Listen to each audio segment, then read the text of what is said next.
Family traveller Hyderabad presents বাঙালিদের picnic in Hyderabad.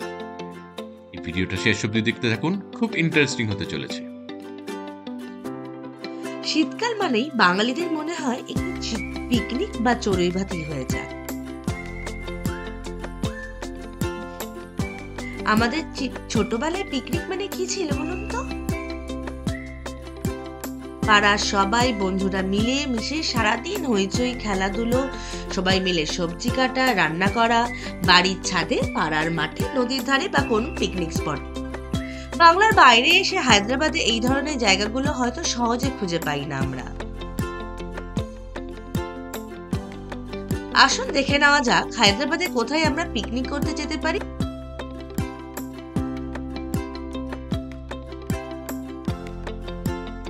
বা কিভাবে পিকনিকের মজা নিতে পারি। এখানে কিছু পিকনিক স্পট আছে, যেমন Gandipet park, Osman Sagar, botanical garden, under the moon, Nehru zoological park, Golconda fort, statue of equality, যেখানে আমরা যেতে পারি। এছাড়াও আছে কিছু জায়গা যেখানে 1 hour ড্রাইভ করে পৌঁছে যাওয়া যেতেই পারে, যেমন অনন্তগিরি হিলস, কোন্ডাপোচাম্মা সাগর, সিঙ্গুর ড্যাম। বা এখানে প্রচুর ফার্ম হাউসও আছে, যেমন willow wood farm house, the hamlet শঙ্করপল্লীতে আছে, স্যাফরন স্টেস আছে গান্ডিপেট লেকে, কান্ট্রি সাইড ফার্ম হাউস আছে ময়নাবাদে। Budget around 15,000 to 25,000। প্লাস এখানে গিয়ে আপনারা খাবার দাবারের নানা রকম ব্যবস্থা করাও আছে, নিজেরা রান্না করে খেতে পারেন বা গিয়ে সবাই মিলে মজা করে খাবার নিয়ে যেতে পারেন, খেতে পারেন। তবে যদি গ্রুপ একটু ছোট হয় তাহলে রান্না করে খাবার নিয়ে যাওয়াটাই ভালো, আর গ্রুপ বড় হলে নিজেরা রান্না বা রান্নার লোক নিয়ে গিয়ে রান্না করে খাওয়া যেতেই পারে। এছাড়াও আছে অপশন রিসর্টের একটা ডে আউটিং এর, যেমন এখানে আছে আলমপ্রিতা resort, Radisson blu plaza, Aranya resort by Murugamani, hotel ভানিবার্গ রিসর্ট, আনন্না eco resort, the wilderness retreat, Leonia and dream valley.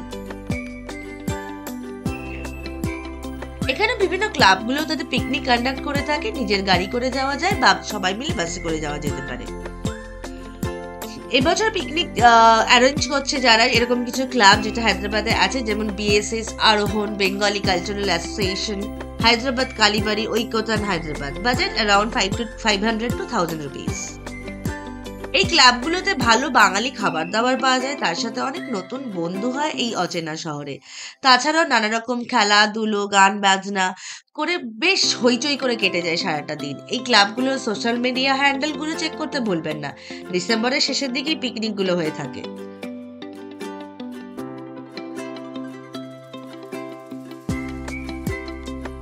আপনারা কোথায় পিকনিকে গেলে কমেন্টে জানাটা ভুলবেন না।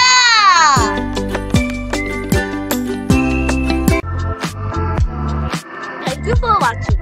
Subscribe now on Family Traveler Hyderabad YouTube channel. You can also follow us on Facebook and Instagram. Signing off, Family Traveler Hyderabad.